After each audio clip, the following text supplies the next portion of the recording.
That night after dinner, Ruby walked out to the big oak tree and sat in the swing. A light wind was blowing. Ruby moved back and forth, lost in her thoughts.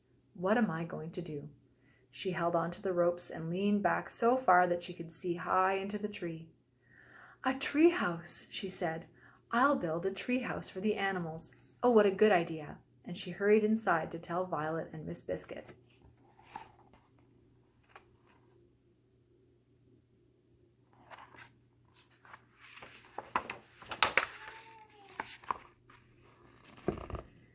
A few hours later, they had gone to bed. A light rain began to fall. In a short time, the wind grew stronger, and the rain became so heavy that the noise woke Ruby as it pounded against her window. She sat up.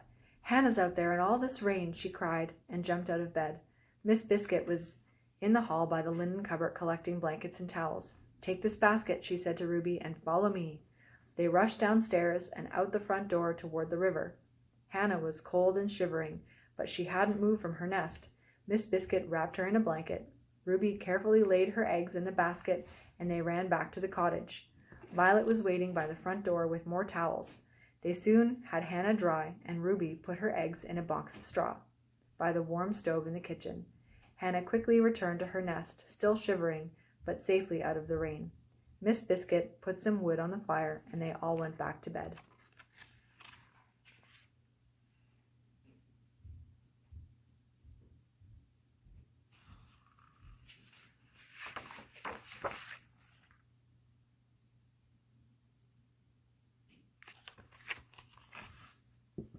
The next morning, it had stopped raining, but the sky looked gray and unfriendly.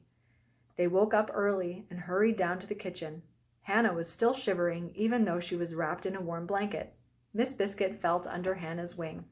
This doesn't look good, she said. I'm afraid she's caught a chill. Will she be all right? Said Ruby. I think so, replied Miss Biscuit, but I'm concerned about her eggs. I think we had better get the hot water bottle. They watched Hannah closely for the rest of the afternoon, changing the hot water bottles almost every hour. By the evening, she was shivering so badly that she had difficulty staying on her nest. Miss Biscuit sat close by, stroking her head. Poor Hannah, she sighed. Ruby added another blanket and patted her gently. Violet burst into tears. It's all my fault, she cried, and ran quickly up the stairs.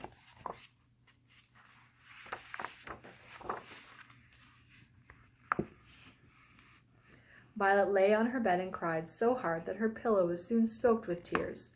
By the time Miss Biscuit knocked on the door, she had the hiccups as well. Come in, she sobbed.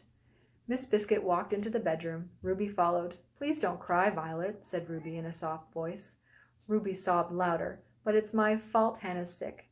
It's not your fault, said Miss Biscuit. None of us knew it was going to rain. We can't help Hannah with tears. Violet sat up. You're right, she said with a sniff. I must think of a way to help.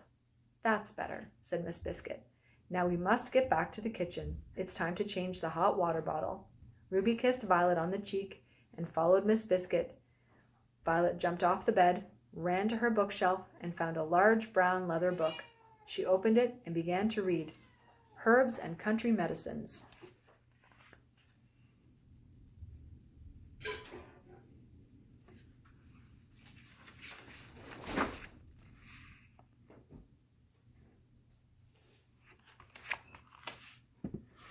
By the time she reached page 176, Violet was becoming just a little discouraged. Silverweed, she read aloud and paused. She looked at the drawing. I've seen this growing near Fern Hill, she said. Violet ran to the window. It was dark outside, and it had started to rain again. She put on a raincoat, tiptoed down the stairs, and slipped out the front door. Fern Hill was some distance from Ivy Cottage. It was also a frightening journey in the dark. I must be brave, she said out loud, and I won't think about wild animals that prowl in the night. The rain grew harder, and the wind was howling. Violet continued, keeping step to the squashing sound of wet stocking inside her shoes. I won't be afraid. I won't be afraid, she said over and over. It seemed like hours, but she reached Fern Hill and found the spot where they came for picnics. The patch of gooseweed was close by. Violet picked as much as she could carry and started back home.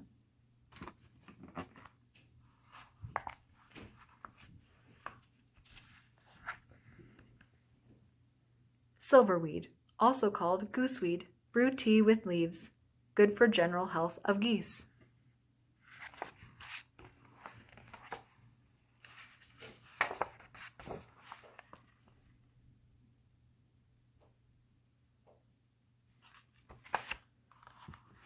Miss Biscuit and Ruby were still in the kitchen when Violet returned.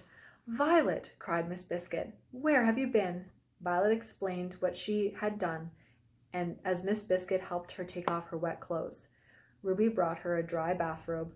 When she had changed, Violet made the gooseweed tea for Hannah. Miss Biscuit fed it to her with a large soup spoon, and in a short time Hannah had stopped shivering and fell asleep. In a few days she had recovered completely.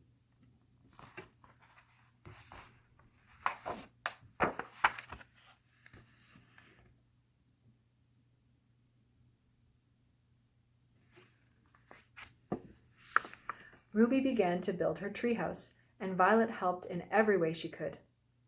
When they finished, Miss Biscuit painted a sign. After all the animals had been moved safely from the bedroom to the treehouse, they hung the sign over the door. It read, "Ruby Button's Animal Hospital."